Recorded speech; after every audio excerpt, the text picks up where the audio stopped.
The Kansas City Chiefs Report is bringing you everything you need to know on your favorite team each and every day here on the channel as we bring you sometimes 2 and 3 videos a day, live shows each and every Tuesday, breaking news, Q&A mailbags, and more. The most interactive Chiefs YouTube channel around is the Chiefs Report. We are closing in on 72,500 subscribers on the channel. The only thing missing is you. Make sure you subscribe now to stay up to date with your team all offseason long. YouTube.com/Chiefs TV to subscribe now. And we'll get started with today's show.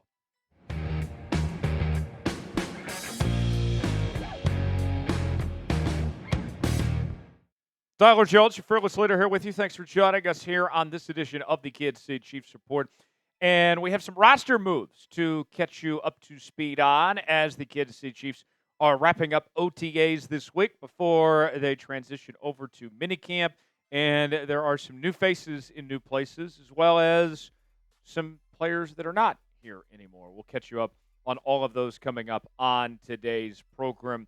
The Chiefs offseason as a whole has been pretty exciting, right? When we go back to starting off with trading Joe Thuney to the Trey Smith franchise tag, keeping Nick Bolton around, bringing in Jalen Moore.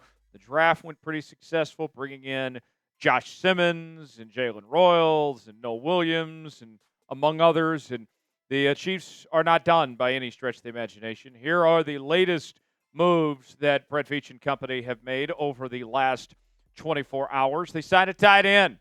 Kevin Foelsch has been signed. He's been in the league for a few seasons now. We'll tell you more about him and his chances to potentially make the roster here in just a bit.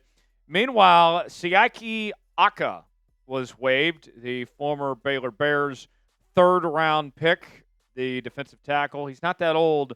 The Chiefs ultimately move on from him. Let's talk about these moves. Let's start with Ika getting released, a former Browns third-round pick.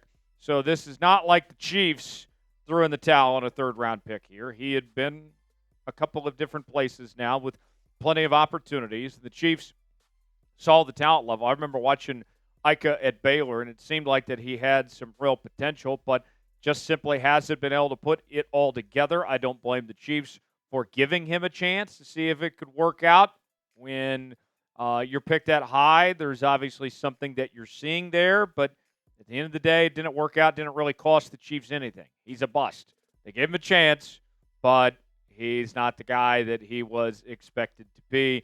Chiefs, basically, to put it in a nutshell, they couldn't find a niche for him where he could fit what Kansas City was looking for, and that's okay. That's what this time of year is all about, to give these guys chances and see if something could potentially work. In his case, it didn't work, and that's fine with me that it worked out the way it did.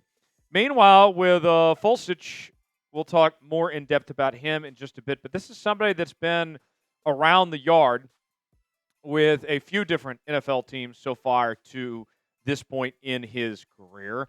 I'm not personally expecting all that much out of him. There are some things I do like, and we'll get into the specifics of what they are, but I would not, I'll tell you this much, be sitting here and expecting that he is going to be some game changer, this hidden gem that all of a sudden is the tight end the Chiefs were looking for. Let's, kind of be realistic when it comes to expectations here for a moment. That's just the reality that we face right now. So, those being the latest roster moves, how would you grade what the Kansas City Chiefs have done? Whip out your red pen, answer our pinned comment today, and tell us what you think, A, B, C, D, or F. You might get an ad break while the ad's playing. Get your votes in, and let me know what you think. My grade is a C, and the reason why that I go C here, it's pretty simple for me. When it comes to these grades, if you don't get better, and if you don't get worse, and you stay right where you are, then I can't give you a D or F, but I can't give you an A or B either. It's a C. And I think that when you look at this, as the Chiefs have a 90-man roster here, that, those guys at the end of the roster competing for these spots here, like Ika and Falsich, it's not, make or break with either one of who is holding down those roster spots. So that's why I'm sitting there in the middle going with a C on that front. You didn't get better or worse, and that's okay. And when it comes to Ika, I don't blame them at all for giving him a chance with a former third round pick. There's some potential there. He impressed in college, and you have to think on these things too. A lot of players, these high profile picks, these guys that go in the first few rounds that don't work out other places, you look at their situations and you may say to yourself, okay, where did that team let him down? Why did that not work out here? Could we potentially fix him and make that work? And I think that's what the Chiefs were thinking. All right, we have nothing to lose here. Why don't we see what we could potentially do? And it just didn't happen to work out. That's fine. That's more than okay. Meanwhile, with Falsich, this is somebody that has been trying. He has put in the work to try to make it in this league, as he's been going at this for a few years now. And based on his pre-draft profile in the process leading in before he entered the National Football League, I think if you would have told Kevin Foelsch, fast forward to 2025, hey, you are still competing, that you still have a chance from where you came from, all the way out in New Haven, at a D2 school, that he would probably be pretty happy that he is still competing for playing time and trying to make a roster in the National Football League. More on Falsich. He was undrafted in 2023 out of New Haven College, a Division II school. He ended up signing with the Carolina Panthers. He also has had some stints with the Jets and the Eagles, just to name a few. His 40 time in the pre-draft process, even though he wasn't at the scouting combine, was a 4.65 there in 2023. And to kind of put that into perspective, even though he wasn't at the scouting combine, that would have made him about the seventh fastest tight end in that draft class, which would put him in some pretty decent company there with that 4.65 time. His numbers, not anything earth-shattering of what he did in college there at New Haven. 73 total catches over a 42-game stretch, 660 yards, about 9 yards reception, 16 total touchdowns. So maybe he's a potential red zone target on that front there. What I do like about Falsich is the size that he brings to the table. Not only the speed, we mentioned that 40 time that he has, a 4.65, but also weighs in at 250 and checks in at 6'4". So if you were looking at the player beyond the numbers in the scouting report, you would say to yourself, okay, the size and the speed are there. All right, that's a good first step. But then the next question becomes, can he put it all together? And if I'm going to be frank, I doubt it. I doubt he makes the roster. He seems like he's just kind of a camp body at this point, but you never know. We'll see where things go from here potentially. Let's ask you now, will Kevin Falsich make the Chiefs 53-man roster? You got two options here. Type Y for yes, in for no. Make your predictions in the comments section. Let us know what you think.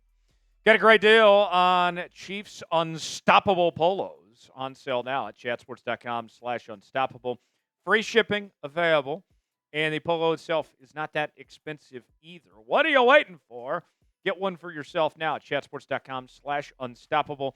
All sorts of different sizes available, and we have other Chiefs merchandise at that same link for your liking as well. Go check all of it out now at chatsports.com/unstoppable. The link is in the comments and the description of today's video. That's chatsports.com/unstoppable.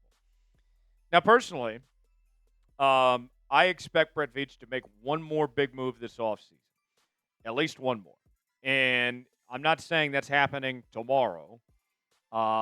You look back last offseason and right up to the very beginning of the season, they were bringing in Juju Smith-Schuster, and then shortly after the season started, it was Kareem Hunt, and then at the trade deadline, it was DeAndre Hopkins. So this doesn't mean that it's happening very quickly by any means, but once they get a feel for where they're at and what they potentially could still need, I think that another move could be on the way. Right now, if you're looking at needs, the offensive guard spot remains a question mark until we see what unfolds with Kingsley and with Caliendo, and if Jalen Moore is going to end up moving to the guard spot. But for now, it still is a question mark. You can never have too many edge rushers. I think that you're evaluating your options there. The corner position, I'll call that a need right now because we don't know yet what is going to happen with Jalen Watson long term. Until we have a solution on that, whether that's an extension or if he gets traded, you still need to figure that out. And then the safety position. I like Cook. I like Hicks. Mike Edwards isn't bad either. But you don't necessarily have an elite player in that safety room right now, and you could use some more depth behind those guys potentially. At the end of the day, we all know how this works. Let Veach cook. In Veach, we trust. He's done such a phenomenal job over the last several seasons as the Chiefs GM, and even when he's had his back against the wall. And we saw it earlier this offseason with not much cap space, still finds a way to keep Trey Smith and Nick Bolton around. They have some extensions that they need to take care of here pretty soon. When you think about Trent McDuffie and George Karlaftis, those are things that need to be addressed as well. But at the end of the day, I think the Chiefs are in a pretty good spot. They're going to be A-OK no matter what, as long as Veach is calling the shots there. Appreciate you joining us here on this edition of the Kansas City Chiefs Report. For continuing Chiefs coverage, subscribe now for free. YouTube.com/Chiefs TV. I'm Tyler Jones. Thanks for joining us, and we will see you next time right here on the Kansas City Chiefs Report.